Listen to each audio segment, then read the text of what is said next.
طبعا امبارح كان القبض على محمد رمضان، والنهارده كانت المحاكمه. النهارده بقى هي المفاجاه. اللي حصل ان محمد رمضان جاب كبش فدا يشتال عنه القضيه، وكل اللي قاله انا ماليش دعوه، انا غير مسؤول، انا اخري اغني. طب ايه التفاصيل؟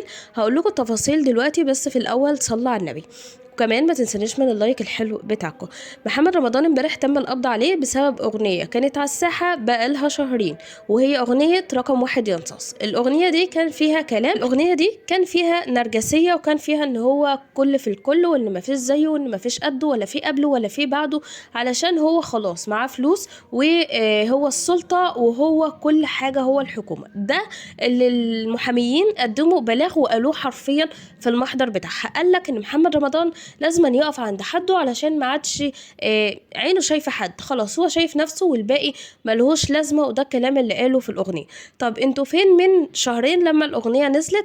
قال لك والله ده لسه شايفينها دلوقتي، وان احنا اول ما سمعنا الاغنيه وبدات تظهر على الساحه بدانا نقدم بلاغات. فعلى طول بعد البلاغات اللي اتقدمت من اكتر من محامي تم القبض على محمد رمضان امبارح. النهارده المحامي بتاعه طلع باللي حصل في التحقيقات. اللي حصل محمد رمضان لما القاضي سأله انت معاك ترخيص بالاغنيه دي؟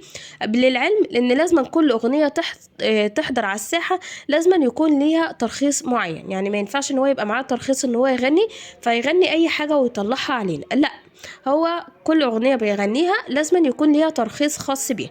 فلما اتسال فين الترخيص قال لك انا ما اعرفش حاجه عن الترخيصات، وان انا مش مسؤول عن حاجه زي دي، انا اخري يجيلي الكلمات اغنيها وبس كده.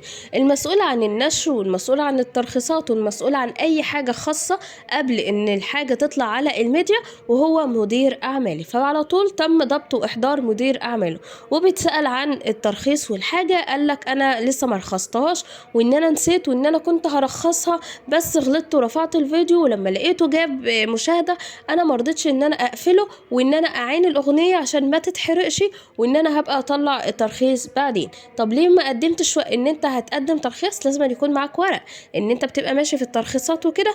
قال لك والله اتشغلت في اعمال جديده والكلام ده كله.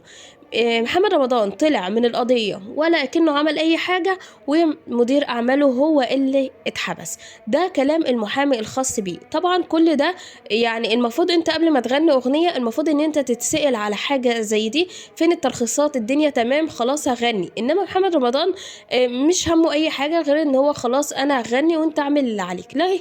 عشان محمد رمضان عارف ان ساعة ما يحصل أي حاجة هيبقى عنده كبش فدا هو اللي يتحمل كل الأخطاء. قال لك أنا أول عن اخري ان انا اغني، وده فعلا اللي اتقال في المحضر، ان انا اول عن اخري ان انا يجيلي الكلمات واغنيها، انما ترخيصات ومن اللي هينشر ومن اللي هيرفع انا مش مسؤول. محمد رمضان حرفيا قال لك ان انا اخري اغني والم الفلوس، ده اوله عن اخره. طيب انا الاغنيه دي لو كان ليها تصنيف، لان هي مش متصنفه حاجه، المفروض ان هي كل اغنيه ولها تصنيفها برضو مع الترخيص. الترخيص بيبقى مكتوب الاغنيه دي تصنيفها ايه، تمام؟ فلو كان ليها ترخيص كانوا سابوه عادي، وكانوا سابوا مدير اعماله عادي. بس المشكله هنا ان مدير اعماله ما عملش ترخيص بس كده. قال لك ان كل المشكله ان هو ما معهوش ترخيص، مع العلم ان كل المحاميين اللي مقدمين بلاغ كانت مشكلتهم في الكلمات مش في الترخيص. انا من وجهه نظري ان الكلمات اهم بكتير من الترخيص. يعني انا شايفه ان انت لو كنت حاسبتوه على الكلمات اللي هو بيغنيها في كل الاغاني بتاعته اللي طلعت قبل كده واللي لسه هتطلع، هيبقى حاجه مهمه جدا اهم من الترخيص. انتوا بقى قولوا في الكومنتات وجهة نظركم ايه، ان الترخيص فعلا كان مهم ولا الكلمات هي اهم حاجه اللي بتطلع بمعنى للمجتمع؟ يعني لما حد بيدندن حاجه من اغانيه يبقى فاهم واحنا فاهمين هما بيقولوا ايه. اشوفكم في فيديو جديد، لو مش مشترك ما تنساش تشترك، وما تنسانيش من اللايك الحلو بتاعكم. في امان الله، مع السلامه.